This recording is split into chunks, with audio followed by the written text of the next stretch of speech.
ഭാര്യ തന്നെ വീടെടുത്ത് കൊടുത്ത് ഭർത്താവിന് രണ്ടാമത്തെ ഭാര്യയ്ക്ക്. അപ്പൊ മനസാക്ഷി എന്ന് പറയുന്ന സംഭവം ആ ഭർത്താവിന് ഇല്ല. എന്താ ഇഷ്ടമില്ല, ഇഷ്ടമല്ലയോ?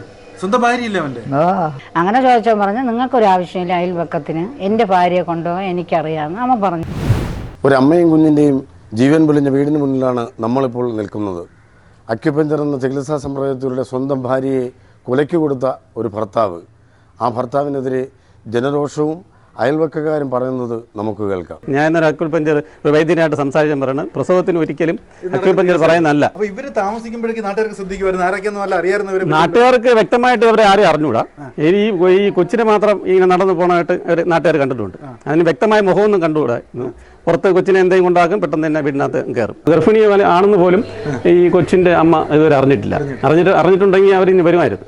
പക്ഷേ അത് അറിഞ്ഞിട്ടില്ല, വ്യക്തമായി അറിഞ്ഞിട്ടില്ലെന്നാണ് ഞാൻ അറിഞ്ഞത്. പരീക്ഷണത്തിന് വേണ്ടിയാണ് ഒരു വെഞ്ഞാറുമൂടായ ഒരു വൈദ്യൻ, ഒരു അക്യുപഞ്ചർ വൈദ്യന്റെ നിർദ്ദേശപ്രകാരം മൂത്ത ഭാര്യയുടെ മകൾ ആ അക്യുപഞ്ചർ ആ കൊച്ചും അവിടെ പഠിച്ചുകൊണ്ടിരിക്കുകയാണ്. ആ കൊച്ചും കൂടെയാണ് അമ്മയും മൂത്ത ഭാര്യയും കൂടെ ചേർന്നാണ് ഈ പ്രസവം എടുക്കാൻ വേണ്ടി ശ്രമിച്ചത്. 3 കൊച്ചുങ്ങളെ പ്രസവിച്ച അമ്മയാണ്. അത് സിസേറിയനാണ് ചെയ്തത്. ഇത് 4മത്തെയും സിസേറിയൻ മാത്രമേ നടക്കാറുള്ളൂ. നടക്കാൻ സാധ്യത വളരെ ഉള്ളത്. അപ്പൊ മനസാക്ഷി എന്ന് പറയുന്ന സംഭവം ആ ഭർത്താവിന് ഇല്ല. ഭാര്യ എന്നുള്ള സ്നേഹം കാണാൻ സാധ്യത വളരെ കുറവുള്ള ഒരു ഭർത്താവായിരിക്കും. അതുകൊണ്ടായിരിക്കും അത്തരത്തിലുള്ള ഒരു പരിപാടി മകളും അതുപോലെ ഈ മകളുടെ വൈദ്യനും കൂടെ ചേർന്ന് പറഞ്ഞപ്പം പരിശോധിച്ച് ചെയ്തതിന്റെ ഒരു സ്നേഹമില്ലായ്മ തന്നെയാണ്. അവനെ നേരിട്ട് കണ്ടിട്ടുണ്ടോ? ഞാൻ കണ്ടിട്ടില്ല. ഇങ്ങനെ ആൾക്കാർ വളരെ റെയറാണ് ഇവിടെ വരുന്നത് തന്നെ. വരുന്നു പോകുന്നു, ഉടൻ തന്നെ പോകുന്നാണ് പറയുന്നത്. ആൾക്കാരൊന്നും വലുതായിട്ടൊന്നും ഒരു ബന്ധമില്ല. 8 മാസമേ ആയുള്ളൂ ഇവിടെ വാടകയ്ക്ക് താമസിക്കാൻ വന്നത്. എന്തായാലും മനുഷ്യ മനസ്സുമായി ഞെട്ടിച്ചൊരു സംഭവമാണ്. കേരളം ഞെട്ടിച്ച ഒരു സംഭവമാണ്. ഇത്തരത്തിൽ കേരളത്തിൽ ഇവർ തന്നെ നടക്കാത്ത ഒരു സംഭവമാണ് ഇവിടെ നടന്നത്. ഈ കൊച്ചി വയറ് വീർത്താൽ ഗർഭിണിയാണെന്നുള്ള കാര്യം അമ്മയ്ക്ക് അറിയാം. വെളിയിൽ ചികിത്സയ്ക്ക് കൊണ്ടുപോകുന്നായിരുന്നു അറിയുന്നില്ല. കൊണ്ടുപോകില്ല, അവൻ കൊണ്ടുപോകില്ല. എന്താ കൊണ്ടുപോകാത്ത? എന്താ അവൻ ഇഷ്ടമില്ല.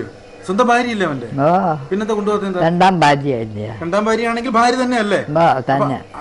അവന്റെ 3 പിള്ളേർ. ആദ്യത്തെ 3 അവന്റെ സ്വന്തം പിള്ളേരാണ്. 2 അവൻ്റെതും 1 അവന്റെ മൂത്തതിന്റെ 1. എന്നിട്ട് അവന് ഈ പറയുന്നതിന് ഒരു ഭർത്താവ് നമുക്ക് ഉൾക്കൊള്ളാൻ പറ്റുമേ? അല്ലേ?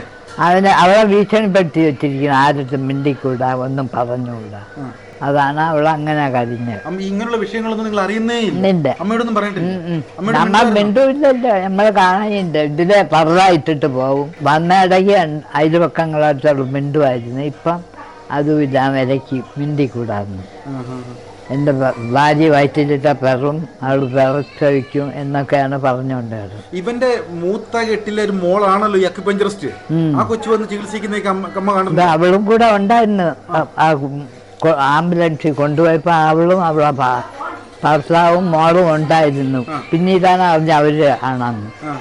മോളും ഉണ്ടായിരുന്നു. അവര് എത്ര ആയിരുന്നാലും ആശുപത്രിയിലേ കൊണ്ടുപോകുള്ളൂ. ഈ സംഭവമൊക്കെ ആശുപത്രിയിലല്ലേ പോകാനുള്ളത്. ചേച്ചിക്ക് എത്ര മക്കളുണ്ട്? 2 മോളുണ്ട്. ഇതൊക്കെ നമ്മുടെ നാട്ടിൽ നടക്കുന്നു അമ്മ ചേച്ചി വിചാരിക്കുന്നുണ്ടോ? ഇല്ല, ഒരിക്കലും ഇല്ല. ഇതൊക്കെ ഇങ്ങനൊക്കെ സ്വന്തമായിട്ട് ഒരു കൊച്ചിനെയൊക്കെ പരീക്ഷിക്കാൻ വേണ്ടി ഇങ്ങനെ വിട്ടുകൊടുക്കുവായിരുന്നു? ഇല്ല, അങ്ങനെ ആരും വിടൂല്ല. എത്ര ആയിരുന്നാലും ആശുപത്രിയിലേ കൊണ്ടുപോകുള്ളൂ. ഈ സംഭവമൊക്കെ ആശുപത്രിയിലല്ലേ പോകാനുള്ളത്. അതുകൊണ്ടാണ് നമ്മളിങ്ങനെ പ്രതികരിക്കണം. ഇങ്ങനെ തന്നെ നമ്മുടെ നാട്ടിലെ എല്ലാവരും ഇങ്ങനെ ഇന്നലെ നമ്മളെല്ലാം പറഞ്ഞ കാര്യങ്ങളൊക്കെ ഇതൊക്കെ തന്നെ. ആശുപത്രിയിൽ പിന്നെ കൊണ്ടുപോകണം. അല്ലെ ചേച്ചി 2 പ്രസവിച്ച ആളാണ്. സിസേറിയൻ 3 കഴിഞ്ഞ പെണ്ണാണ് മറ്റേത്. 4മത്തെ 3 പ്രസവം സിസേറിയൻ ആയിരുന്നു. 4മത്തെ ആണ് നോർമൽ ആക്കാൻ വേണ്ടി ചെയ്തത്. അങ്ങനെയൊക്കെ ഒരു സ്ത്രീക്ക് പറ്റുമോ? ഇല്ല, ഒരിക്കലും ഒക്കത്തില്ല. അപ്പൊ അങ്ങനെയുള്ള ഒരുപാട് അന്ധവിശ്വാസം തന്നെ പറയല്ലേ ഇല്ലേ? ഇങ്ങനെയുള്ള നമ്മൾ അറിയാത്ത ഒരുപാട് സംഭവങ്ങൾ നടക്കുന്നുണ്ട്. ഇത് എപ്പോഴാണ് നിങ്ങൾ അറിയുന്നത്? നിങ്ങൾ ചികിത്സ നടക്കുന്ന കാര്യം എപ്പോഴാണ് ചേച്ചി അറിയുന്നത്? എപ്പോഴാണ് നമ്മൾ അറിഞ്ഞിട്ട്? കുറച്ച് ദിവസമായി. ഇതേപോലെ ഗർഭിണിന്ന് അറിഞ്ഞിട്ടുള്ളൂ. അടുത്ത വീട്ടിൽ നിന്നാണ് പറഞ്ഞത്. അവരൊക്കെ വന്നിടയ്ക്ക് സംസാരിക്കും, മിണ്ടൊക്കെ ചെയ്യും. പിന്നെ അതൊന്നും നമുക്ക് അറിഞ്ഞുകൂടാ. അപ്പൊ ആരായാലും ചോദിക്കും. ആശുപത്രി പോയാൽ, ചെക്കപ്പിന് പോയാൽ ആരായിരിക്കും സ്വയം കേൾക്കുമല്ലോ, സ്ത്രീയുടെ അടുത്ത് കേൾക്കുമല്ലോ. ഗർഭിണിയായി പോയാൽ ചോദിക്കും.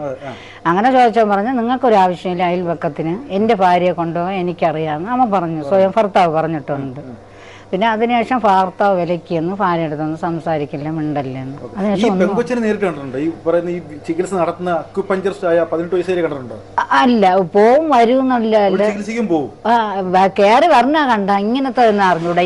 മെനഞ്ഞാന്നാണ് അറിഞ്ഞത്. ഇതിനാണ് പഠിക്കണമെന്ന് മാത്രം അറിയാവുള്ളൂ. ഇതിനു വേണ്ടിയാണ് പഠിക്കുന്നത് മോള്, അവന്റെ മൂത്ത മോള്. യഥാർത്ഥ ചേച്ചി വിചാരിക്കുന്നുണ്ട് ആ സ്ത്രീക്ക് മനസ്സോടെ അല്ല ഈ ഇല്ല, ഒരിക്കലും ഇല്ല. അവളെ ഇല്ല, അങ്ങനെ അങ്ങ് അവർക്ക് സമ്മതം ഉണ്ടായിരുന്നു ആശുപത്രി കൊണ്ടുപോകണം എടുക്കണമെന്ന്. മാപ്പിളെ കണ്ട് പേടിച്ചാണ് അവര്. ഒന്നാമത്തെ അവന് വേറെ സെറ്റപ്പ് ഭാര്യയുണ്ട്, ഇവിടെ കളയുന്നുള്ള പേടി അല്ലേ? ആദ്യത്തെ ഭാര്യയും മോളും ഉണ്ട്, ഒരു മോനും ഒരു മോളും ഉണ്ട്. അത് അറിഞ്ഞു മറച്ചു വെച്ചാണ് രണ്ടാമത് ഇവിടെ കല്യാണം കഴിച്ചത്.